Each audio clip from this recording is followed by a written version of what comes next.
tensionet në Ballkanin Perëndimor kanë vazhduar të rriten dhe shefja e diplomacisë së Bashkimit Evropian, Kaja Kallas, ka theksuar nevojën urgjente për të avancuar me procesin e zgjerimit të BE-s, që, sipas saj, mund të ndihmojë në uljen e tensioneve dhe stabilizimin e rajonit.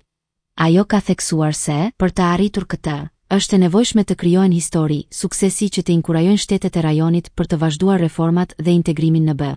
Ndërkohë, tensionet kanë arritur nivele alarmante në disa shtete të rajonit.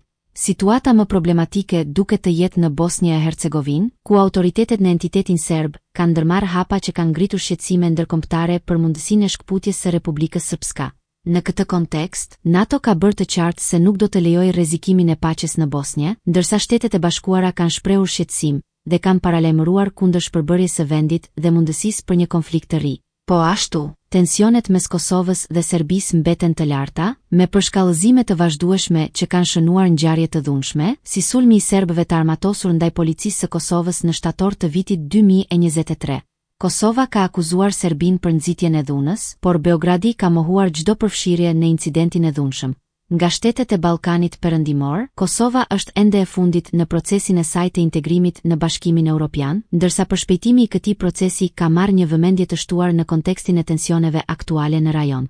Kallas ka kërkuar që BE-ja të mbajë një angazhim të fortë për të siguruar stabilitetin dhe për të inkurajuar përparimin e mëtejshëm të këtyre shteteve në rrugën drejt integrimit.